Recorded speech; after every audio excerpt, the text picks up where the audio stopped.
ಎಲ್ರಿಗೂ ನಮಸ್ಕಾರ ಪ್ರಿಯ ವೀಕ್ಷಕರೇ.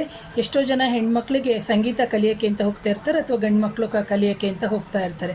ಅಂತಹ ಸಂದರ್ಭದಲ್ಲಿ ಅವರಿಗೆ ಅಂದರೆ ಕಂಠದ ಒಂದು ಸುಮಧುರವಾದಂತಹ ಒಂದು ಚೆನ್ನಾಗಿರೋ ವಾಯ್ಸ್ ಬರಬೇಕು ಅಂತಂದರೆ ದಾಲ್ಚಿನ್ನಿಯಿಂದ ಮಾಡಿಕೊಳ್ಳುವಂತಹ ಸರಳ ಪರಿಹಾರ. ಅವರು ಹಾಡ್ತಾ ಇರ್ತಾರೆ, ಆದ್ರೂ ಯಾಕೋ ಕೆಲವ್ರು ಹೇಳ್ತಾರೆ ಅವ್ರ ವಾಯ್ಸ್ ಚೆನ್ನಾಗಿಲ್ಲ ಅಂತ. ಬಟ್ ಅವ್ರ ಮನಸ್ಸಿನಲ್ಲಿ ಅವ್ರ ಟೋಟಲ್ ಸಬ್ಕಾನ್ಷಿಯಸ್ ಮೈಂಡಲ್ಲಿ ಇರುತ್ತೆ, ನಾನು ಒಳ್ಳೆ ಸಿಂಗರ್ ಆಗಬೇಕು, ನಾನು ತುಂಬ ಚೆನ್ನಾಗಿ ಭಕ್ತಿಗೀತೆಗಳು, ಭಾವಗೀತೆಗಳು ಅಥವಾ ಸಿನಿಮಾದು ಹಾಡಬೇಕು ಅಂತ ಇರ್ತಾರೆ. ಅಂತಹ ಸಂದರ್ಭದಲ್ಲಿ ನೀವೇನು ಮಾಡಬೇಕು, ದಾಲ್ಚಿನ್ನಿಯನ್ನು ನೀವು ಮಿಕ್ಸಿಗಾದರೂ ಹಾಕ್ಬೋದು ಅಥವಾ ಕುಟ್ಟಿ ಪುಡಿ ಮಾಡ್ಬೋದು.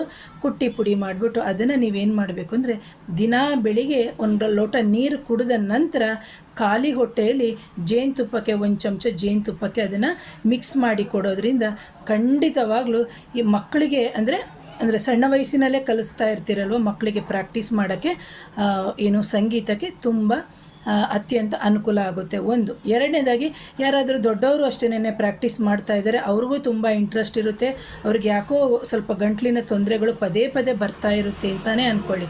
ಸೊ ಅಂಥ ಸಂದರ್ಭದಲ್ಲಿ ಜೇನುತುಪ್ಪದ ಜೊತೆಗೆ ಈ ದಾಲ್ಚಿನ್ನಿಯನ್ನು ಪೌಡ್ರ್ ಮಾಡಿ ತಗೊಳ್ಳೋದ್ರಿಂದ ಅವರ ಕಂಠ ಸುಮಧುರವಾಗಿ ವಾಯ್ಸು ಹೊರಗಡೆ ಬರುತ್ತೆ.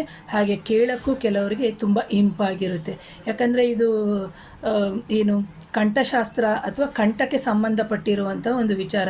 ಯಾಕಂದರೆ ಈಗ ಸಂಗೀತ ಹಾಡೋರು ತುಂಬ ಕೋಲ್ಡ್ ತಿನ್ನಲ್ಲ, ತುಂಬ ಬಿಸಿ ತಿನ್ನಲ್ಲ, ಅವ್ರದ್ದೇ ಆದಂತಹ ರೂಲ್ಸ್ಗಳಿರುತ್ತೆ. ಸೊ ಅಂತಹ ಸಂದರ್ಭದಲ್ಲಿ ಇದು ಸರಳವಾಗಿರುವಂತಹ ಪರಿಹಾರ. ಯಾರಾದರೂ ತಂದೆ ತಾಯಿಂದಿರು ನಿಮ್ಮ ಮಕ್ಕಳನ್ನ ಸಂಗೀತ ಕ್ಲಾಸಿಗೆ ಕಳಿಸ್ತಾ ಇದ್ದರೆ ದಯವಿಟ್ಟು ಈ ಪರಿಹಾರವನ್ನು ನೀವು ಮಾಡ್ಕೋಬೋದು ಅಂತ ಹೇಳ್ತೀನಿ ಪ್ರಿಯ ವೀಕ್ಷಕರು. ಇದಕ್ಕೆ ಯಾವುದೇ ರೀತಿಯ ಖರ್ಚಿಲ್ಲ. ಜೇನುತುಪ್ಪ, ಒಂಚೂರು ದಾಲ್ಚಿನ್ನಿ, ಮೊದಲು ಒಂದು 15 ದಿನ 20 ದಿನ ಮಾಡ್ತಾ ಹೋಗಿ, ಆನಂತರದಲ್ಲೇ ನಿಮಗೆ ಗೊತ್ತಾಗುತ್ತೆ ಅವರ ವಾಯ್ಸು ಯಾವ ರೀತಿ ಬರೋಕ್ಕೆ ಶುರುವಾಗುತ್ತೆ ಅಂಥೇಳಿ.